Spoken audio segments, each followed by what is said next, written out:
On est le mercredi 8 janvier 2025. Bienvenue dans ce journal. Bonsoir. Voici les titres de cette édition.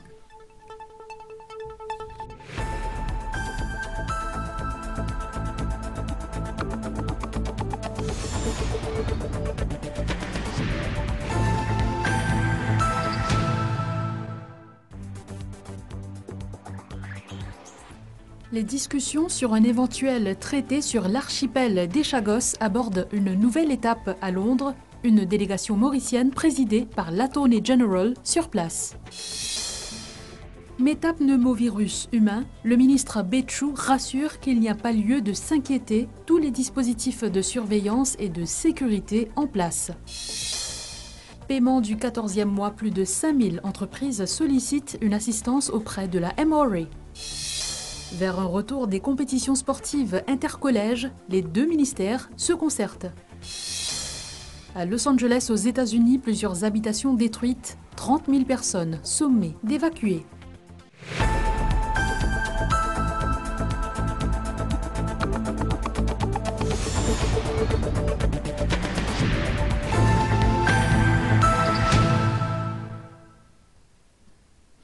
On démarre avec les négociations sur l'archipel des Chagos. Une délégation menée par l'Attorney General, Gavin Glover, est actuellement à Londres. Plusieurs réunions de travail sont prévues dans les prochains jours. Dans son message du Nouvel An, le Premier ministre avait déclaré que le gouvernement souhaite conclure un traité historique dans l'intérêt de Maurice à long terme sur ce dossier. Claudette Geoffroy-Gadivadou. Les discussions entre Port-Louis et Londres sur l'archipel des Chagos abordent cette semaine une étape importante. L'Attorney General Gavin Glover, accompagné de Milan Mitterban et de l'ancien Solicitor General Diren Deby, proche collaborateur du dossier, est sur place pour une série de rencontres et de négociations. Le gouvernement souhaite arriver au plus vite à un traité historique sur les Chagos qui soit dans l'intérêt du pays à long terme. Les négociations entre les deux parties ont été relancées depuis l'arrivée du gouvernement du Dr Navin Ramgoolam en novembre dernier. Depuis, plusieurs rencontres ont eu lieu, notamment avec Jonathan Powell, conseiller à la sécurité nationale du Royaume-Uni et envoyé spécial du Premier ministre britannique, Sir Keir Starmer. Le ministre de la Santé Anil Béchou a, lors d'une déclaration à la MBC ce mercredi, appelé au calme. Il a tenu à rassurer la population quant au dispositif mis sur pied par le ministère pour faire face au métapneumovirus humain. Le point avec Sarah Ouno. Tout un dispositif a été créé pour faire face au métapneumovirus, a rappelé le ministre de la Santé Anil Béchou. Nombre des cas l'influenza à l'île Maurice, actuellement, il pareil comme il était l'année passée. Alors, nous n'avons aucune augmentation, nous n'avons rien pour payer, et mon ratio population en général, qui n'a pas besoin de payer, pas besoin de paniquer, c'est un virus qui tout le temps existait, et nous, à nos niveaux, nous paraît à toute éventualité. Même dans l'hôpital, nous finissons de faire toute bonne préparation qu'il besoin de faire. Si jamais il y a un cas, pour nous capables de deal avec ce virus-là.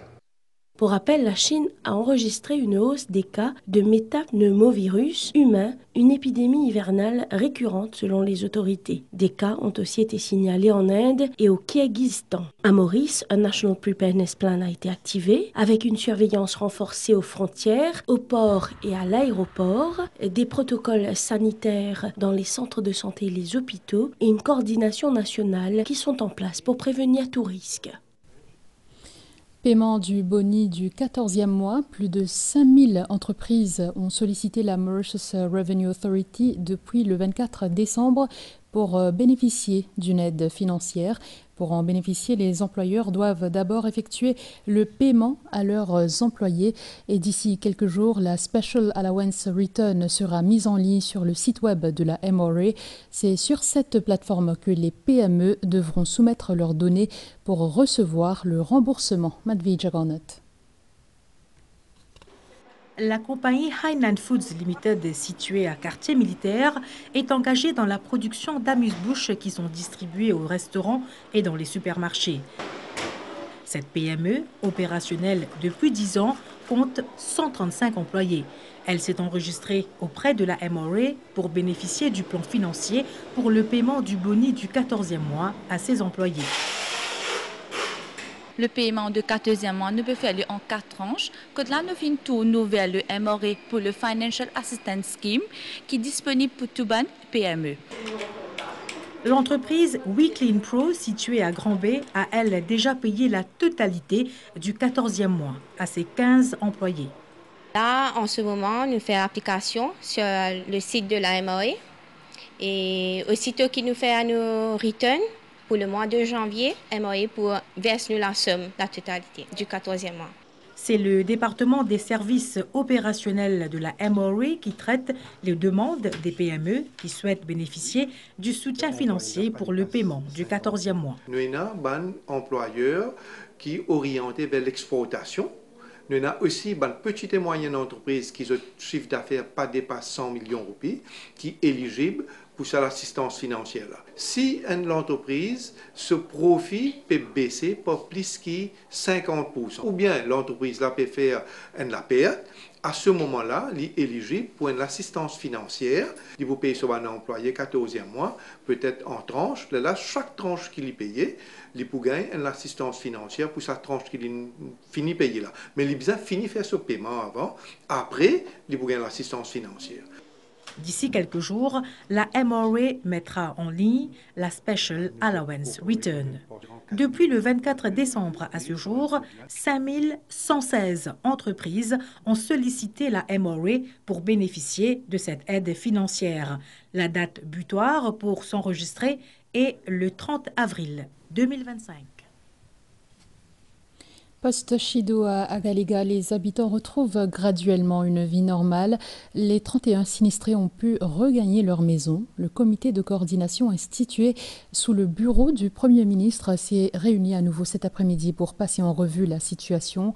Selon le Resident Manager Emmanuel Jasmin, tout est mis en place pour que les classes dans les écoles reprennent normalement lundi. Le compte-rendu de Dinesh Siari sur les images d'Emmanuel Jasmin d'Agalega. La reconstruction se poursuit sur les îles d'Agalega. Le chantier est vaste et les priorités sont nombreuses. Ce mercredi, une importante étape a été franchie. Les 31 habitants hébergés au centre de refuge sur l'île du Nord ont regagné leur domicile dans le village 25.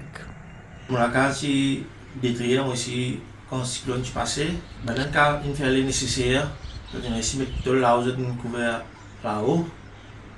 Moi, une famille qui se compte à la table quand le cyclone est passé. Mais doucement, nous pouvons rétablir. Si ces habitants ont pu rentrer chez eux, beaucoup reste à faire. Déblayer les routes pour faciliter et sécuriser les accès, enlever les débris et réparer les maisons.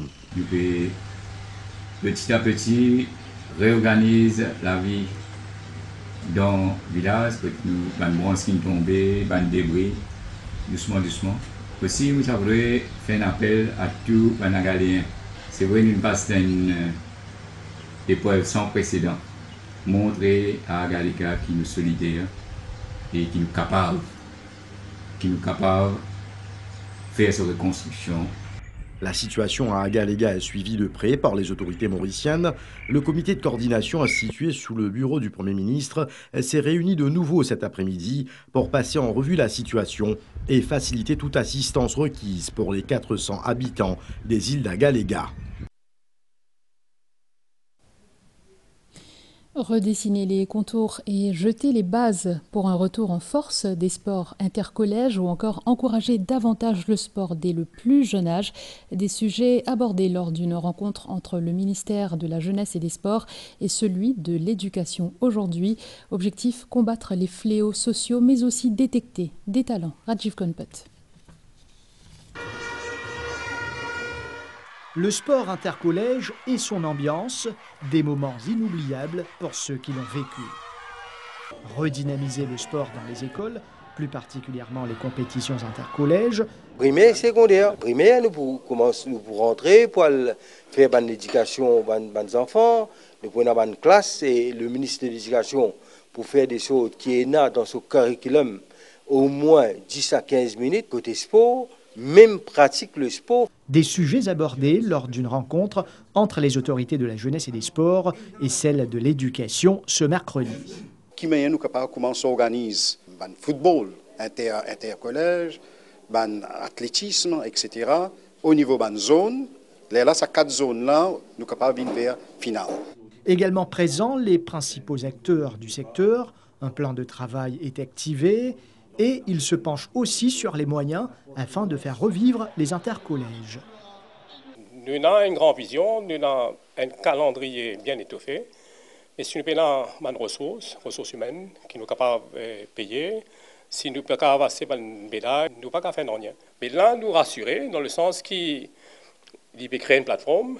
Le sport dans l'école même, si tu commences à diminuer, nous tenons une rencontre avec tous les managers et tous les managers prêts pour donner un coup de main. Une première rencontre entre ceux concernés afin de jeter les bases et de collaborer, l'objectif étant de ramener le sport intercollège d'antan qui servait aussi à détecter des sportifs. Tout à fait autre chose. Des projets de construction ont été entrepris sans l'autorisation des autorités sur l'île aux Bénitiers. Au niveau du conseil de district de Rivière-Noire, il nous revient qu'aucune demande pour l'obtention d'un permis de construction n'a été soumise. Une enquête a été ouverte pour faire la lumière sur cette affaire. Nitoucha Djia. Ces photos circulent sur la toile, indiquant que des projets illégaux de développement auraient été entrepris sur l'île aux Bénitiers. Une enquête a été initiée par le conseil de district de Rivière-Noire.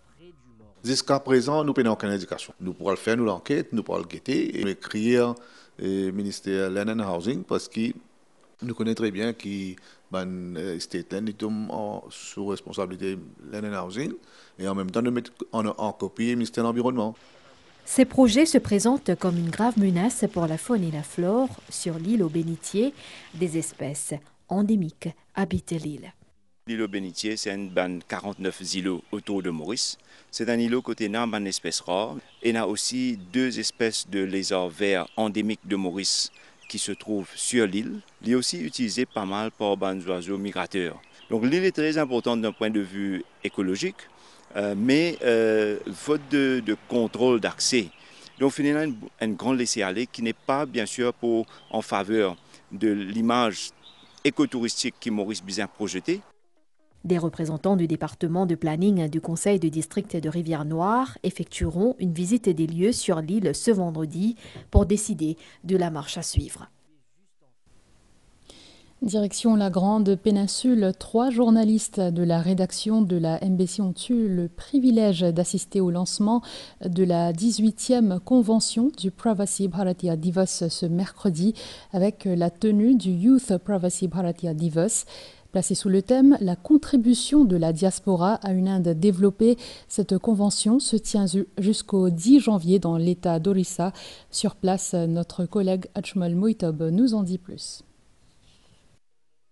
L'événement a débuté avec l'allumage traditionnel de la lampe. Plusieurs membres de la diaspora indienne provenant de plus de 50 pays y participent. Vendredi, nous participons à une session plénière. Nous avons des camarades depuis Maurice, ils font beaucoup de présentations qu'ils ont fait à l'intérieur avec le ministre des Affaires étrangères. Avec ça, on a beaucoup de progrès qu'il peut faire en haut dans sa relation entre l'Inde et Maurice. Cet événement phare du gouvernement indien leur offre une plateforme importante qui leur permet d'interagir entre eux et d'établir des liens. 5 séances plénières thématiques sont au programme de cette convention. Ce mercredi, le thème tournait autour du leadership des jeunes de la diaspora dans un monde global. Cela dans le but de mettre en valeur les contributions des jeunes en matière d'entrepreneuriat, d'innovation et d'engagement social. On s'intéresse à l'une des principales blanchisseries industrielles de Maurice.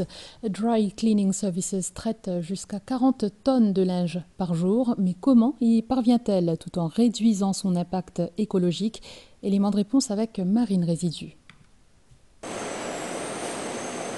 Chaque jour, ce sont 40 tonnes de vêtements qui atterrissent dans ces salles de lavage. Pour les traiter, il faut 250 mètres cubes d'eau. Ce volume provient de ce forage qui permet à cette blanchisserie d'être quasiment autonome. Depuis plusieurs années, les procédés ont été améliorés et avec l'aide de la technologie, le temps de traitement a été réduit. Nous sommes très conscients avec la consommation de l'eau. Nous avons une machine très performante et avec une utilisation de 3,5 litres par kilo de linge comparé avec une machine normale à 15 à 20 litres par kilo de linge. En complément, DCS utilise une machine multisolvant écologique, une innovation majeure qui fonctionne sans une goutte d'eau. Contrairement aux anciennes machines industrielles à forte consommation d'eau, les nouveaux équipements sont plus économiques en termes d'énergie et d'utilisation d'eau. Dry cleaning, en avance, il finit par ses précautions pour économiser de l'eau. Par chaque extracteur, tu peux consommer de l'eau 20 litres par kilo linge.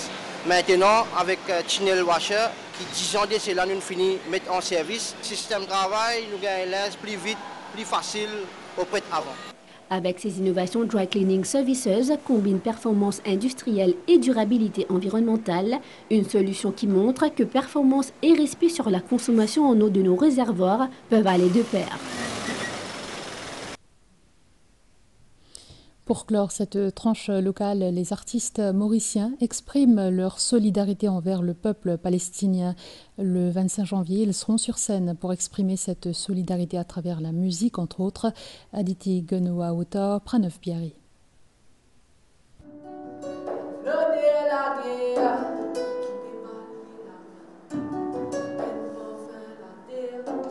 L'art a toujours été un grand moyen pour exprimer l'amour, l'empathie, la solidarité et même la douleur.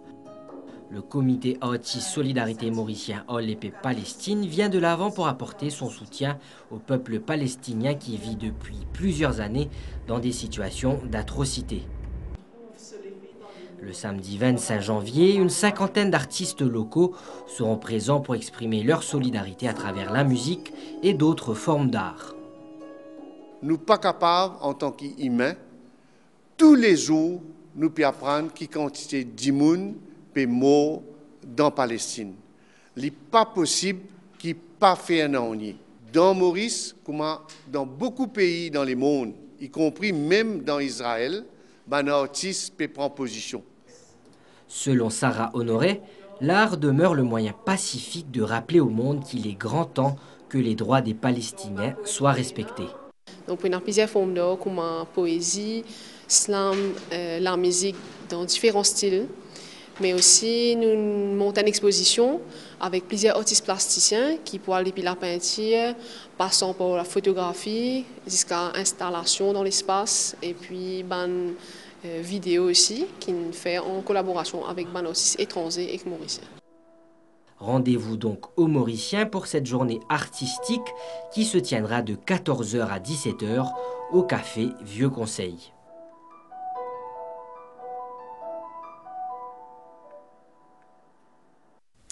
Marquons une pause publicitaire.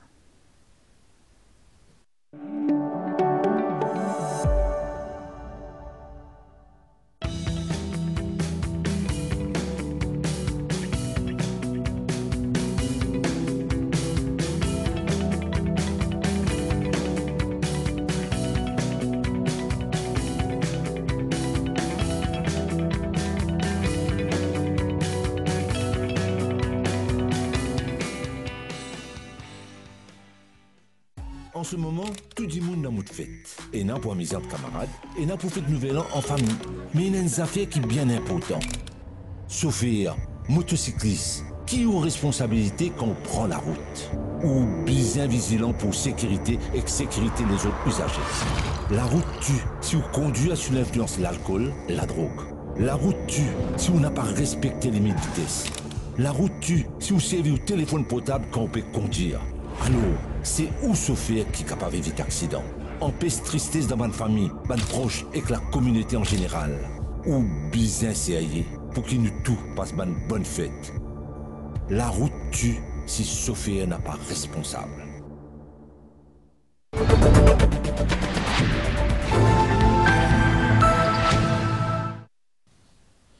Aux États-Unis, un impressionnant incendie s'est déclenché à Los Angeles. L'état d'urgence a été déclaré dans 2 comtés.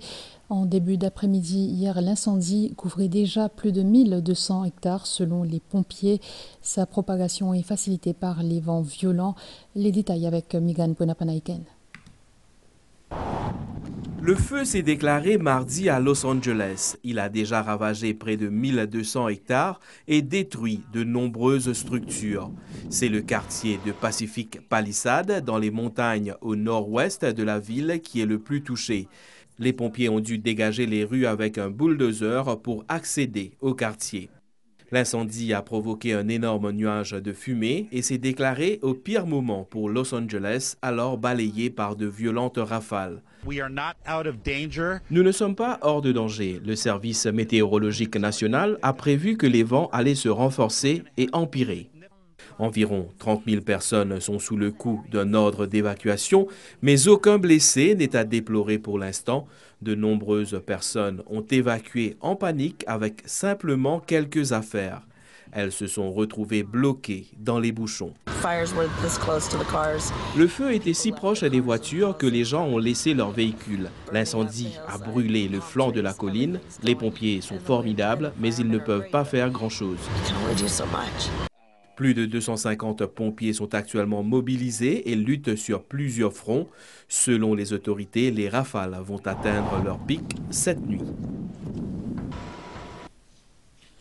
À Washington, D.C., le cercueil de Jimmy Carter est arrivé au Capitole hier. Ses funérailles nationales sont prévues demain.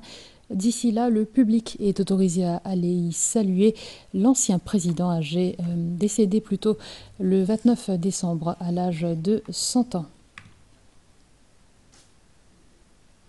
Puis hier, le gouvernement américain a formellement accusé les forces de soutien rapide de génocide dans la région de Darfour au Soudan. Washington a également annoncé une série de sanctions visant le patron des paramilitaires soudanais, Mohamed Hamdan Daglo.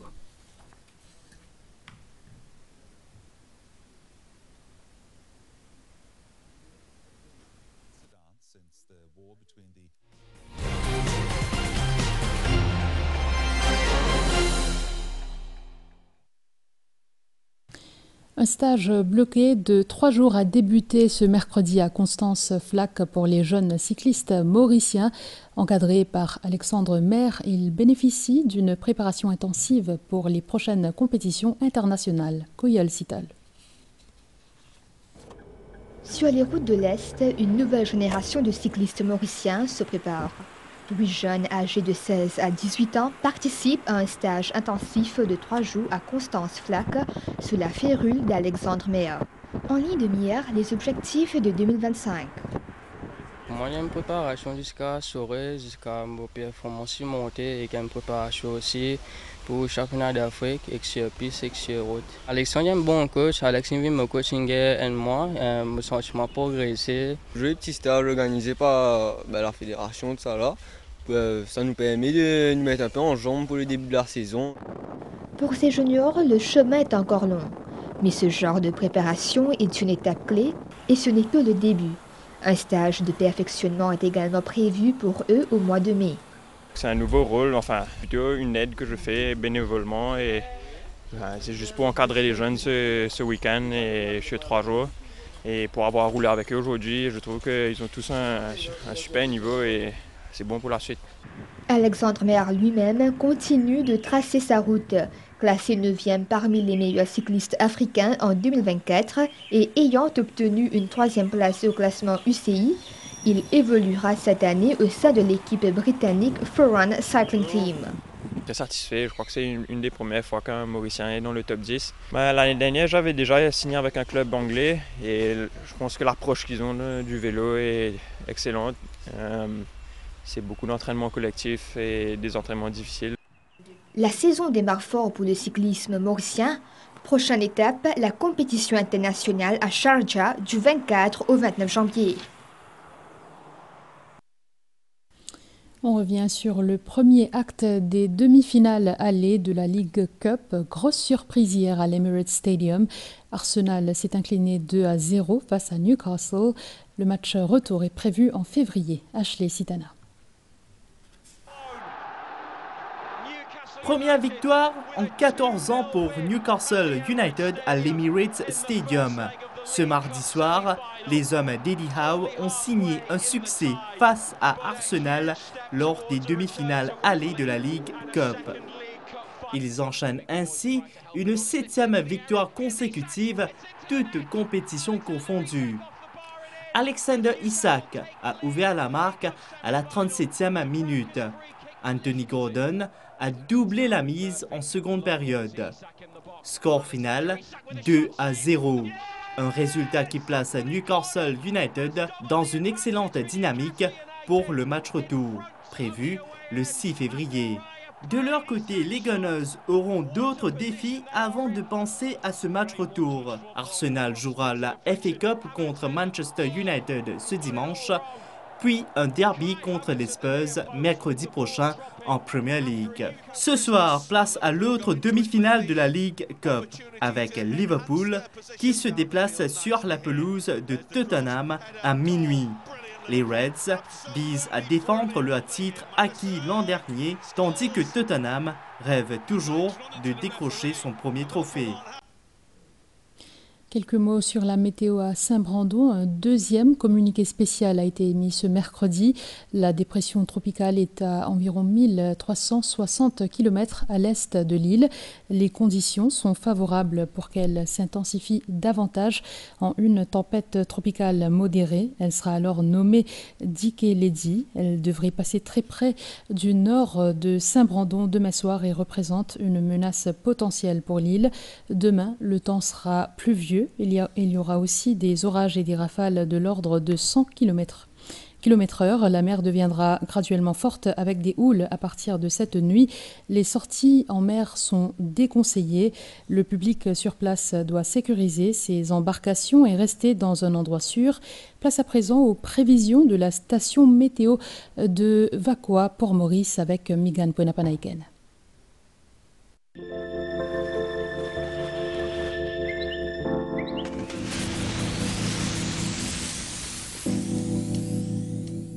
La dépression tropicale évolue autour du point 15,3 degrés sud et 70 degrés est. Elle se déplace dans une direction générale de l'ouest à environ 30 km/h. Les prévisions pour Maurice, essentiellement beau durant la nuit, la température minimale variera entre 21 et 27 degrés Celsius. Après quelques ondées matinales sur les hauteurs demain, le temps sera beau au cours de la journée. La température maximale sera légèrement supérieure à la moyenne et variera entre 26 et 34 degrés Celsius. Vent de l'est-sud-est à environ 20 km/h avec des pointes de 50 km/h. Mer agitée au-delà des récifs avec des vagues de l'ordre de 2 mètres. À Rodrigue, il y aura des périodes nuageuses avec des averses occasionnelles. La température minimale variera entre 22 et 24 degrés Celsius durant la nuit. La température maximale variera entre 27 et 30 degrés Celsius cet après-midi. Vent de l'est-sud-est de 25 à 35 km/h avec des rafales de 60 km/h. Le vent se renforcera à partir de demain avec des rafales atteignant les 75 km/h. Mer forte au-delà des récifs avec des vagues de l'ordre de 2,50 m. Les sorties en haute mer sont déconseillées. À Agalega, essentiellement beau dans la soirée, le ciel deviendra graduellement nuageux durant la nuit avec des averses. Les averses seront modérées par moments accompagnées d'orages. La température minimale sera d'environ 24 degrés Celsius. Mi-couvert à nuageux demain avec des averses. La température maximale sera d'environ 33 degrés Celsius. Vent du sud-est à environ 20 km/h. Mer agitée avec des vagues de l'ordre de 2 mètres. Et ce conseil pratique, en cas d'averse orageuse ce soir, il est conseillé au public de rester à l'abri et d'éviter les plaines, les randonnées, les sorties en mer et de ne pas s'abriter sous les arbres.